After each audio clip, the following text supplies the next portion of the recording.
Previously on Nier Replicant.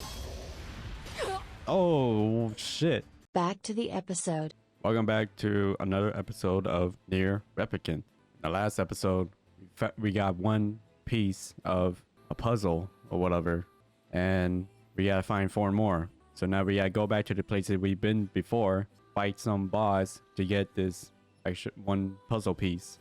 Our first destination is Junk Heap. So, let's go. It's a shame about the older lad. He was but a child. Sounds like you went into a dangerous area for the sake of the business.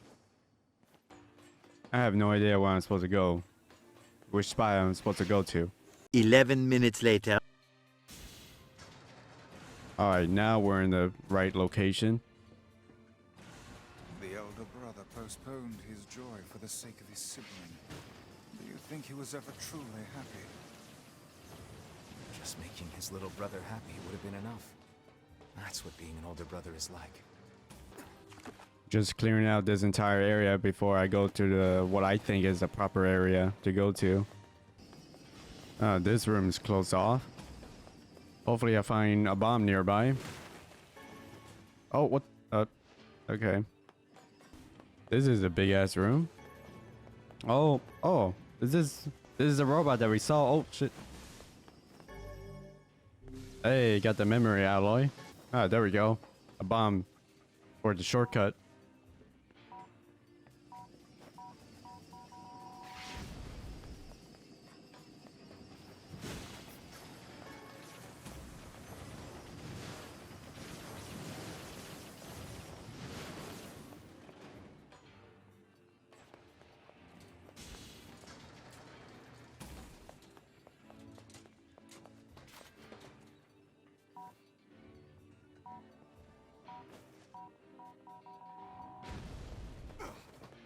All right, now back to the actual path. Another cart ride. Damn, more area to explore. Oh, we're getting another mini boss fight? Yep, and dead already. All right, which way is... Yeah, I'm going up top first.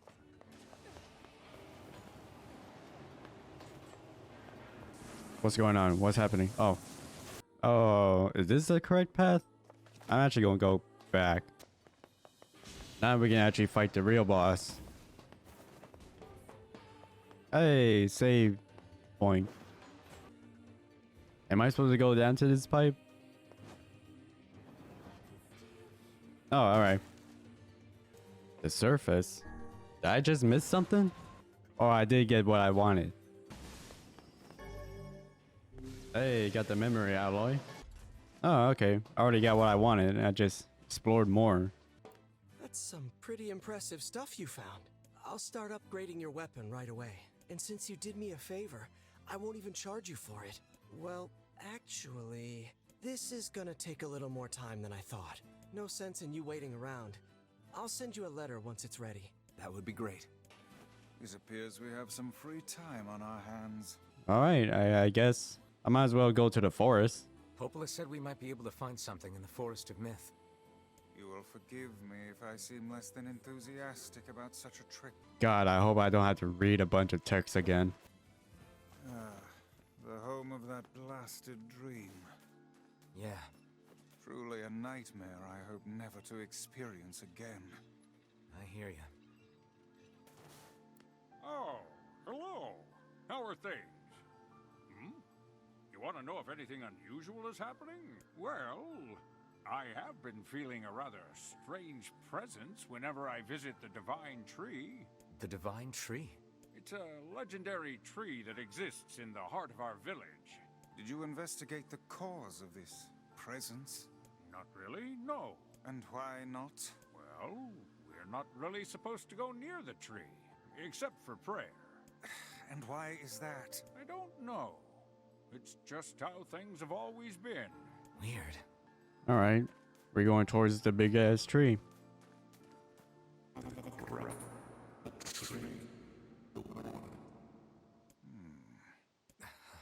Why do we seem to encounter nothing but odd people lately?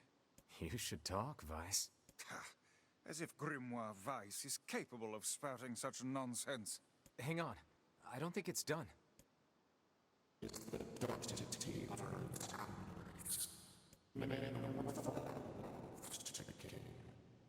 Does that mean it'll tell us what we want to know? That'd be nice. Black, pure darkness, painted over everything. Words scattered here and there across the blackness. Kind words, difficult words, amorous words, all sparkling in the dark like jewels. The words were few now, but time was shorter. Grabbing the words in desperation, the tree turned to the sky. This is wrong, whispered the tree in the voice of wind through the leaves. This is not how it's supposed to be. The plan has failed. Once long ago, the tree had remembered everything about the world. This is its task, its function, its purpose. It shivered with something approaching joy as it collected the memories of mankind. This was no accident. Emotions were as much as part of a tree as root and bark. Memories collected like dew on the thick green leaves of the tree. And once they had formed a web that spanned the entire world, words collapsed into sunlight before passing through the leaves and into the pool of memory. From the pool, the words joined together to form colonies. The colonies united into whirlpools of light, and the light coalesced into stars. Each star was like a child of the tree, and it loved them all. Look at my memory. A child is here, brought low by disease. He is far too young to have suffered so. Thin beyond words, the boy's skin is a shade paler than the bleached sheets upon which he lies. His parents no longer visit him, for they cannot bear to watch him suffer. But the doctors have long since surrendered his fate to the gods. The boy, too, has abandoned hope. Strange emotion, weariness, hatred swell within the dark recession of his young heart. He tries to reject the black terror that germinates in his body, but no amount of effort or tears can drive the invader away. He has long ceased to resent his parents and doctors. Once he did, but now his pain is so great that there is little room in his heart to think of others. Only one person brings the boy comfort, a healthy young girl with tan skin and deep green eyes. She is a beacon of brightness and light in the boy's world. Her very presence is a comfort to him. But he's unable to look upon her face. Whenever they meet, the boy is filled with loathing from his own state. Soon, this loathing eats away at what joy he receives from the girl's visit. The girl will stop coming. He knows this. His every waking moment is spent in fear to this day. He thinks that if he could talk to her, if he could tell her of his feelings, this might not be so, but this conversation never happens. The girl disappears. The boy dies alone. The tree scoops up this memory and carefully stores it within itself. Etched upon it is a single word, envy. Look at my memory. There is a female warrior. Her greatest enemy is a beast with red eyes that she cannot fully comprehend. When she strikes it with her sword, it turns into a pillar of salt and dies.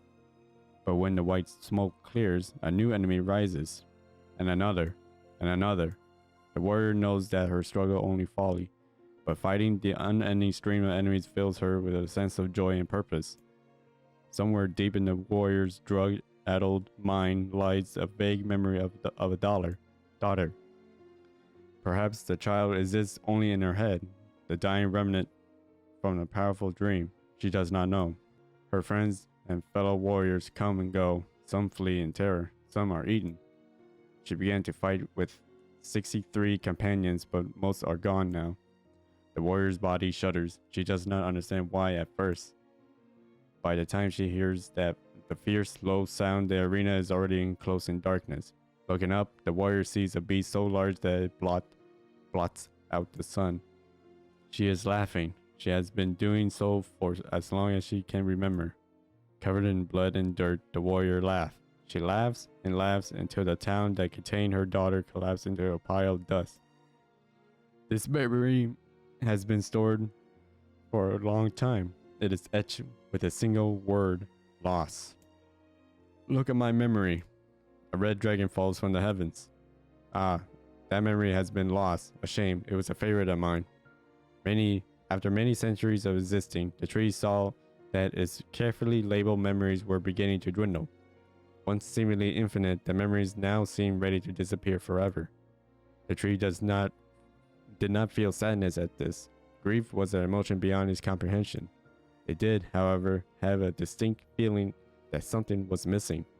The mountain of memories it had so carefully assembled has disappeared. The tree stretched its branches as far as it could, but new memories refused to flow. Pool of memories was a black, empty pit, a hollow place where life had once flourished. The tree had lost its purpose. There is nothing to be done but sift through a few remaining memories littering the ground under its branches. This is why the tree was pleased when a young man and his companion entered the room. Well, this place is gloomy as hell. The room Barrow has entered was almost completely empty. All he could see were a few crystals scattered haphazardly on the ground. Picking up one of the crystals and peering into it, Barrow suddenly saw a familiar sight. It was a forest myth, its villagers prisoners of their own dreams. I'd apologize, the tree thought. That is all that remains. As Barrow stared at the jewel, bewildered, a voice suddenly called out from the depths of his mind. The voice implored them to listen. It was an order. Following it was mandatory. Abruptly, the pair realized that they must listen. They must listen. Look there. A small, shadowy presence appeared from beneath the floor. It appeared to be a shade. The shade grabbed several jewels of his hand. More jewels tumbled out of his mouth like shards of broken teeth. Sights and sounds tinkle from each one before vanishing forever. The creature was abusing their memories, treating the precious objects like a collection of cheap playroom toys. This shade appeared to be consuming their memories. These things eat memories? The tree extended a branch towards Barrow. Without a second thought, Barrow brought his blade down on the shade, tearing its stomach wide. Jewels burst from the shade and poured across the chamber floor. Look, thought the tree, there is the conviction memory I had lost, and satisfaction, and many others as well. Yes, this is good. The tree opened its mouth in an attempt to speak, but no sound emerged. A millennium of silence and solitude had caused the tree to forget certain things, but rather than be upset, it greeted the development of good cheers. Focusing all its power on a riddle of speech, the tree formed a kind of makeshift vocal cord and tried again. Ahem, I implore, hack. It spat out a glimmering green jewel. One more time. I implored you. There we are. What was the color of the lost envy? What? Green? It spoke. This shade has intelligence and emotion. Who cares? Barrow brushed Vice's comment aside as his sword sliced through the shade's right arm. The shade extended its remaining arm to Barrow. I must touch him. I must make contact. The moment its fingers brushed against Barrow, a tree felt a warm sensation begin to burn. Something hot coursed through his fingers, up his arms, and out of his entire body. It was emotion, more than the entity has felt in centuries. The tree cried out in surprise and joy. 1,000 years alone, 1,000 years in quiet contemplation. The tree felt like it was going to break apart. For long centuries, the tree has been alone, its heart sealed with heavy chains, but no more. New, powerful emotions began to take hold, causing its heart to lighten. This was more than a simple emotion it had been designed to feel. It was the beginnings of a soul. And the young man was the key. This was a promise made long ago. This is how it would be released. The tree's stomach began to throb in pain, a new unpleasant sensation. But the time was not yet right. I implore you, how many were lost by the warrior who fought the red-eyed beast? Her daughter and 63 friends. Okay, riddle time is over. I'm going to kill this stupid shade once and for all. Something round and shiny fell from his open stomach and clattered to the floor. The key, cried the book. Secure the key. The man's sword slowed. Time began to dilate around them, stretching it slowly. Time is essential. The next word must be heard. The words exploded. It became difficult to discern their meaning. The pool of memories began to crack as infinite blackness borrowed its way into the wall. Vice. Oh. This world is falling apart. How can a world of letters, I implore, most important thing, world. I forgot. The light was complete. The memories disappeared. The tree's identity began to dissolve. As the letters slowly faded, Pharaoh was drawn back to the real world, and the tree was satisfied. What in the... I never realized shades were capable of rational thought. I don't care if they can tap dance and play the fiddle. I just want to kill him without all this hassle. With the tree defeated, we no longer have to worry about being buried in its world of letters. Unless, of course, time itself begins to rewind. Alright, there we go. We got the second fragment. Well, what's next? Check if the letter arrived from the younger... Yeah, might as well. Let's see if the Junk Heap kid sent us a letter. Alright, this is the end of the video. If you guys enjoyed the video, leave a like and comment, subscribe while you're at it, and I'll see you guys next time.